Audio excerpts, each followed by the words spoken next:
Sujitha TV Telugu channel కి స్వాగతం. విజయసాయి రెడ్డి ఖలీళ్లకు డిపాజిట్లు కూడా రావు. నెల్లూరు సిటీ నియోజకవర్గంలో ఇంటింటి ప్రచారంలో టీడీపీ నేత కేతంరెడ్డి వినోద్ రెడ్డి. నెల్లూరు సిటీ నియోజకవర్గం 51వ డివిజన్లోని పలు ప్రాంతాల్లో నేడు టీడీపీ నేత కేతంరెడ్డి వినోద్ రెడ్డి, టీడీపీ జనసేన బీజేపీ కూటమి ఎంపీ ఎమ్మెల్యే అభ్యర్థులు వేమిరెడ్డి ప్రభాకర్ రెడ్డి, పొంగూరు నారాయణలకు మద్దతుగా ఇంటింటి ప్రచారం నిర్వహించారు టీడీపీ నేత కేతంరెడ్డి వినోద్ రెడ్డి. ఈ సందర్భంగా కేతంరెడ్డి వినోద్ రెడ్డి మాట్లాడుతూ ఎన్నికల నామినేషన్ల ప్రక్రియలోనూ ఎవరేంటో ఏంటనేది బహిర్గతమైందని, ఎన్నో కేసులు ఛార్జ్ షీట్తో ఒక ప్రక్క విజయసాయి రెడ్డి ఉంటే క్లీన్ చిట్తో వేమిరెడ్డి ప్రభాకర్ రెడ్డి నిలిచారని చెప్పారు.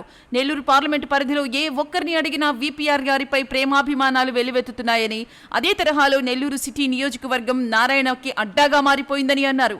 ఇక్కడ గత ఎమ్మెల్యే అనిల్ కుమార్ యాదవ్ చేసిన ఘోర తప్పిదాలు, వైసీపీలో వర్గ విభేదాలు, ముస్లిం మైనార్టీలకు గత 5 ఏళ్లుగా అన్యాయాలు చేసి ఇప్పుడు ఓటు బ్యాంకు రాజకీయాల కోసం వారిని వాడుకోవడం అందరూ గుర్తించారన్నారు. అందుకే ఈ ఎన్నికల్లో వైసీపీ ఎంపీ అభ్యర్థి విజయసాయిరెడ్డికి, ఎమ్మెల్యే అభ్యర్థి ఖలీల్కు డిపాజిట్లు కూడా రావని, వారు చిత్తచిత్తుగా ఓడిపోవడం ఖాయమని అన్నారు. ప్రజలందరి ఆశీస్సులతో వీపీఆర్ నారాయణ అఖండ మెజార్టీతో గెలవనున్నారని, వారి గెలుపు నెల్లూరు చరిత్ర పుటల్లో ఓ మైలురాయి కాబోతుందని చెప్పారు. ఈ కార్యక్రమంలో స్థానిక టీడీపీ, జనసేన, బీజేపీ నాయకులు, కార్యకర్తలు పెద్ద ఎత్తున పాల్గొన్నారు.